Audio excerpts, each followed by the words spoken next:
नमस्कार मित्रों, मैं विपिन राजपूत विद्यापीठ सुपरी से।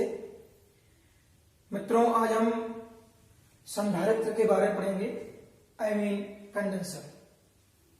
तो संधारित्र क्या होता है, इसका सिद्धांत क्या है और इसके लिए व्यंजक व उपयोग के बारे में हम अध्ययन करेंगे। यहां पर हमने एक प्लेट ए ली है और दूसरी प्लेट बी ली है। अब यदि इन दोनों प्लेटों को थोड़ा हम दूर रखें, सपोज करिए हमने इनकी दूरी स्मॉल डी रखी है, यानी कि इन दोनों प्लेटों को हमने स्मॉल डी दूरी पर रखा है। अब आप यदि प्लेट ए को प्लस क्यू आवेश दे देते हैं, आपने यदि प्लेट ए को प्लस क्यू आवेश दिया तो आप देखते हैं कि प्लेट ए पर दोनों ओर प्रत्येक स्थान पर समान रूप से प्लस क्यू आवेश फैल जाता है। और हम इसके पास में स्मॉल डी दूरी पर दूसरी प्लेट बी रखते हैं, तो प्रेरण की क्रिया के द्वारा प्लेट बी के आगे वाला जो सिरा है उस पर माइनस आवेश यानी कि विपरीत आवेश प्रेरित हो जाता है, और दूसरी ओर समान आवेश यानी कि प्लस आवेश प्रेरित हो जाता है।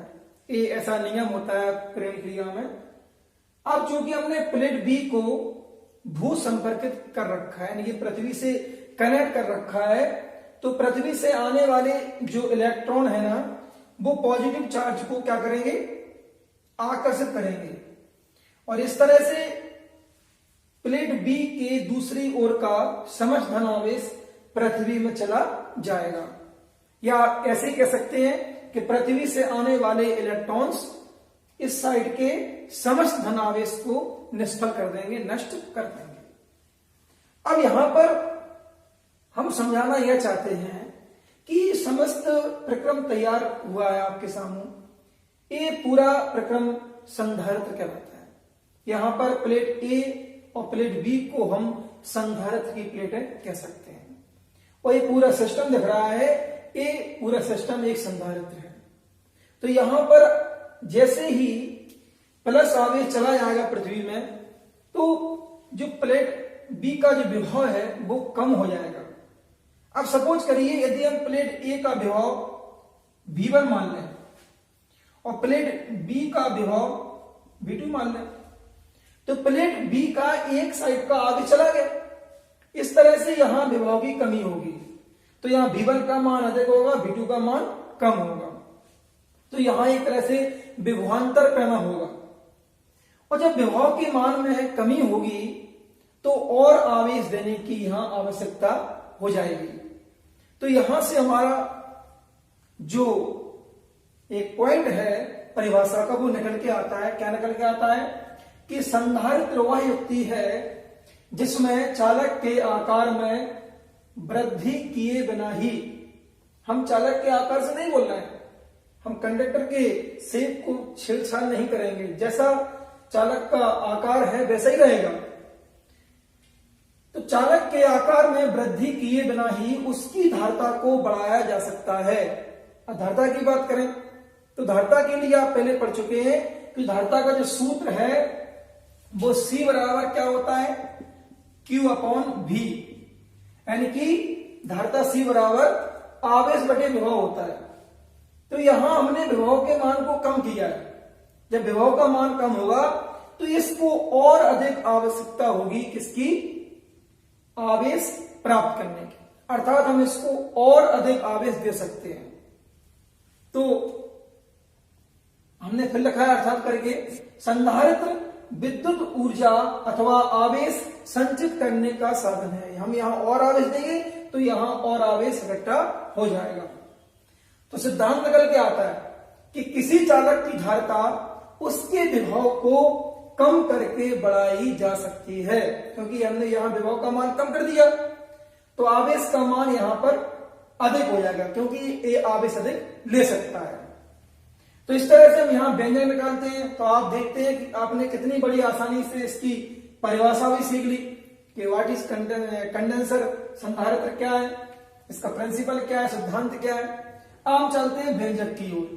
तो व्यंजक में हम पहले बता चुके हैं आपको व्यंजक के लिए कि हमने जो संधारित्र लिया है जिसकी दो प्लेटें ले रखी हैं, ए और बी, और यहां पर विभव V1 है, प्लेट ए का और प्लेट बी का विभव V2 है। क्योंकि हम पहले कह चुके हैं आपसे कि प्लेट बी के दोनों ओर आवेश प्रेरित हो जाता है, लेकिन सामने वाली प्लेट बी के जो सामने वाला सिरा है उस पर प्रेरण की क्रिया में विपरीत आवेश पैदा होता है, और दूसरी ओर प्लस आवेश यानी कि समान आवेश पैदा होता है, और जो चला गया कहां, पृथ्वी से कनेक्ट होकर पृथ्वी में।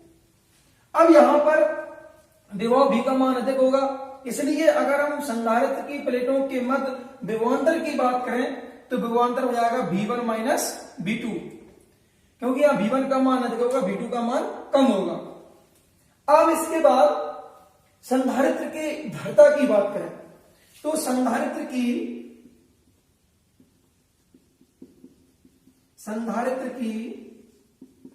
धारिता C बराबर हो जाएगा आवेश बटे विभवांतर।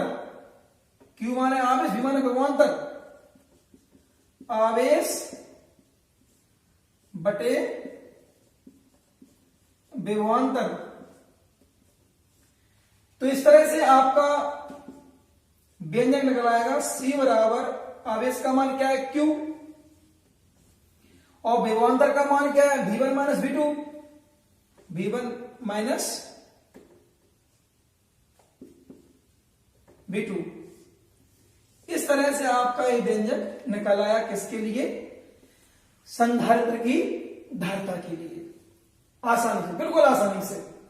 ये क्वेश्चन जो एग्जाम में आते हैं, दो क्वेश्चन संधारित्र पर, उसके लिए बहुत ही मोस्ट बेसिक क्वेश्चन है। एग्जाम में ऐसा नहीं है, एग्जाम में इसको ही पूछ लेते हैं, लेकिन ज्यादातर जो आगे पढ़ने वाले हैं बोर्ड एग्जाम के लिए क्वेश्चन, वो इसके बिना हम नहीं समझ सकते, नहीं कर सकते, इसलिए इसको समझना बहुत जरूरी है। आगे हम अगर संधारित्र के उपयोग की बात करें तो संधारित्र का उपयोग रेडियो सेट में ट्यूनिंग के लिए होता है, और इसके साथ साथ इसका उपयोग दोलित्र में भी होता है। अब यहां पर थोड़ा और हम डिस्कस कर लें आगे के लिए कि अगर इन दोनों प्लेटों के बीच कुछ नहीं है तो वायु तो रहती है, लेकिन अगर इन दोनों प्लेटों के बीच हम कोई विद्युतरोधी पदार्थ जैसे मोम, अभ्रक, कागज, कांच, मिट्टी का तेल, ये आप इसमें भर सकते हैं बीच में।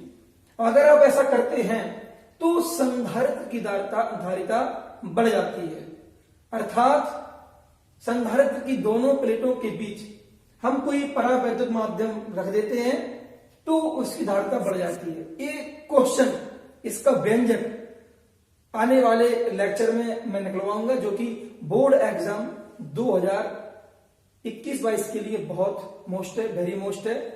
Thank you very much.